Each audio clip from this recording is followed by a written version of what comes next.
I've been building this Ben Eater style 6502 computer. And in previous videos, I've gone over the modifications that I've made. They're mostly in layout and the fact that this chip is a flash RAM instead of an EEPROM. And to make room for it and the zero insertion force socket, I've changed some of the layout. So this all is very familiar to anyone who's familiar with the Ben Eater 6502 computer. Some modifications I've made. This one, because I'm using flash RAM, I can run this at 10 megahertz. You see it's a 10 megahertz crystal, and that's powering this clock, which I've made in the usual way of using two NOT gates with a 74, in this case HC, 74HC 04 NOT gate, hex NOT gate. This is a 1K resistor and a 1K resistor. Each of these resistors is bridged across the input and output of one of the NOT gates. The two NOT gates, the output of this NOT gate is tied together to this one with this little jumper here. And then this is the 10 megahertz crystal. And so this computer is running at 10 megahertz. Now my hope is that I want to hook this up to the video card that I made that has a hardware scrolling. And to do that, we're going to need a way for the computer to specify how far to scroll the video card. So in addition to hooking it up in the usual way, we need a way for the computer to be able to say, do the hardware scrolling this many pixels to the left or to the right. And so to do that, we need to have a way to write a value to a latch. So I thought here I would try the most brain dead way possible to do that. Not taking into account any timing considerations or whatever. And so here I'm using, this is the 74 HC 138 address decoder. And this chip here is a 74 HCT 273 D flip-flop with edge-triggered flip-flop. Let me show you the data sheets for those so you can see what I'm doing here.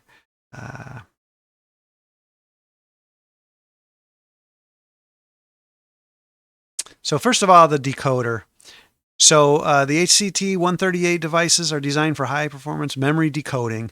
And in this case, what it does is it'll decode these three address lines A, B, and C.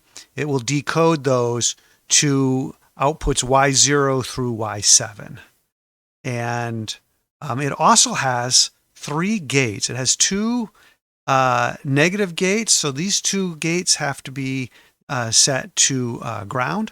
And this gate is a positive gate and has to be set to high bit or VDD voltage. And then these gates can output, these outputs can be go low. So these outputs are negative outputs in the sense that each output is high normally and goes low only if you have the matching address here and the matching gates set up, and the gates set up correspondingly, positive or +5, 0, and 0 volts. Here's the pin out for this chip. And you can see the three address lines A, B, and C are on pins 1, 2, and 3. And then you've got the two negative gates and the positive gate. And then you've got Y7 here, and all the other Ys, all the other outputs are at 0 through 6. And these are these are negative going outputs. So when the addresses line up and the gates are set correctly, then the corresponding output, Y output, will go low, and otherwise it's high. So now let's take a look at the gate, the flip-flop, I mean. I'm using the 2773 flip-flop, and you can see here that information at the D input is transferred to the Q outputs on the positive going edge of a clock pulse. So when the clock pulse goes from 0 to 5 volts, then the inputs will be transferred to the outputs. And this is an octal flip-flop, so it has 8 bits, 0 through 7. Or in Texas Instruments' new numbering scheme, they'll be numbered 1 through 8 instead. But same thing, 0 through 7, 1 through 8, they've just changed the way they number things. So here's pin 11 is where the clock input is. There's also a clear on pin 1. This clears when low, so we're going to tie this high so that these don't clear. And we set up VCC and ground. So let's take a look at how I have this wired.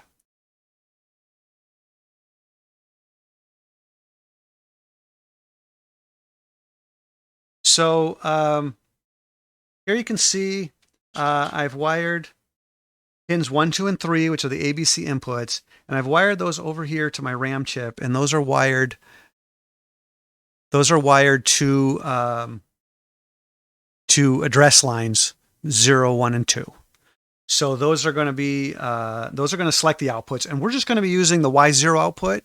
So we'll expect these address lines to be 0. But the reason I'm using this address decoder chip is because I'm going to be in the future using it for more items. I can choose up to 8 different chips that could be selected, or 8 different gates, or whatever I hook up to it. 8 different ones can be selected based on the addresses that are at 0, address lines A0, A1, and A2.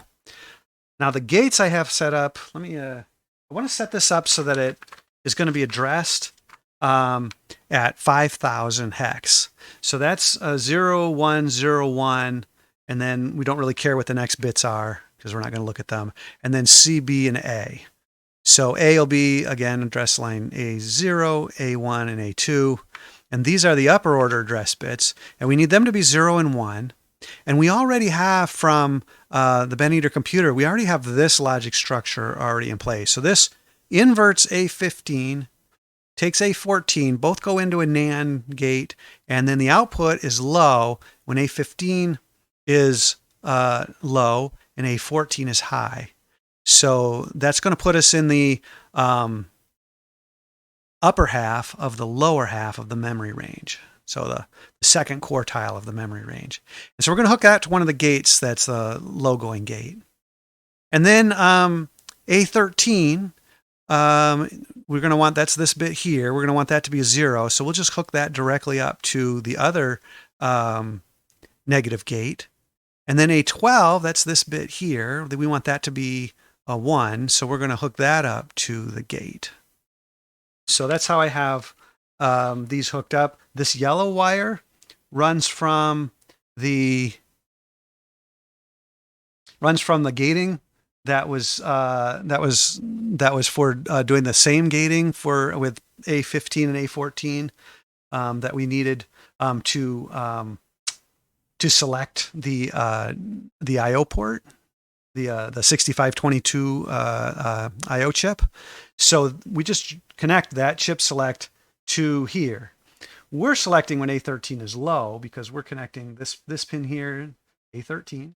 So this pin is going to be connected to this output here, to this input here, the one of the negative gate inputs here.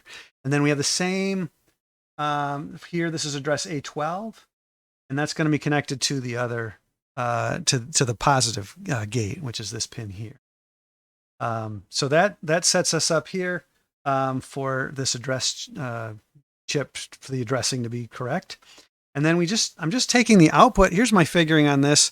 Again, this is just like the most brain dead of figuring. But when this address line is going to be low, and when these addresses are about to change to the next thing that it's going to do, then that's going to go high. And at that point, I'm going to latch the data. So here I have connected the data lines to the 8 inputs for the D flip-flop, the octal D flip-flop. And here I've connected the output, the address the selected address. I'm connecting that to the clock input of the D flip-flop. Let's see if I can see that. There it is, to the clock input. And you can see here I've got pin 1. Pin 1 is tied high so that we don't accidentally clear. We don't leave that float. Of course, I got power and ground connected up. And then all I need then is to look at the outputs. And so for doing that, I've simply tied those to these LEDs. Now, and then I've also tied just to see how things are going. I've tied these LEDs. They're actually both tied to the same thing. I guess I don't need them both. So this LED here is tied to the clock, so we can see that when things go low, that'll go low. Now I'm running this at 10 megahertz, so this is just going to be lit all the time because it's just going to be flickering so fast you can't tell. Yeah, I'm just using this board that I've set up to be able to test things on occasion. I just have this LED board that already has 1K resistors set up and a bunch of LEDs in place, so I can look at a bunch of things at once if I need to. But here I'm just looking at the data and when this address line gets selected. All right. Now, I'll tell you that my assumption was that this was not going to work. I was going to try this to see what I needed to do to improve it. But actually, and this is why I didn't think it would work, because if you look here, I'm expecting when the addresses go change, then the output from my 74138 is going to change from low to high. But that, in this timing diagram for the 6502, that occurs at the same time that the write data that it's writing changes. So according to this, it's simultaneous. And of course, the 74138 has some delay from when the addresses are set up and the gating is set up to when the output changes. So I expected this not to work. So I was very surprised when it did work. And let's take a look at that. So I wrote a program that does some tests. It alternates some bits and then it runs some bits back and forth, first from one side to the other. It does each test 5 times, and then it runs a bit up and down, back and forth.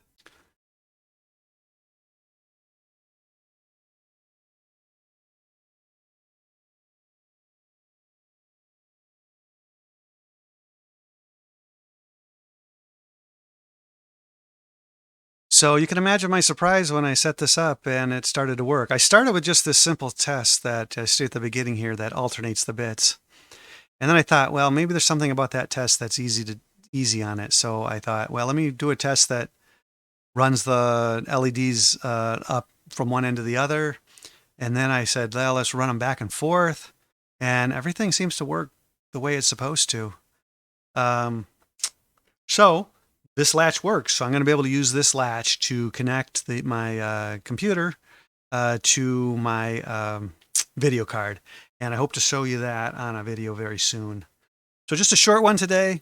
I wanted to show you this. If you're interested, let me know, and I'll walk through the code that I wrote to make these tests and to output to this hardware. But it's very simple. And I'd be happy to do that. If you like my videos, I'd appreciate it if you'd subscribe and click the like button because that helps me out a lot. I really appreciate you taking the time to watch them. I enjoy making them. And I hope to talk to you again very, very soon. Thanks.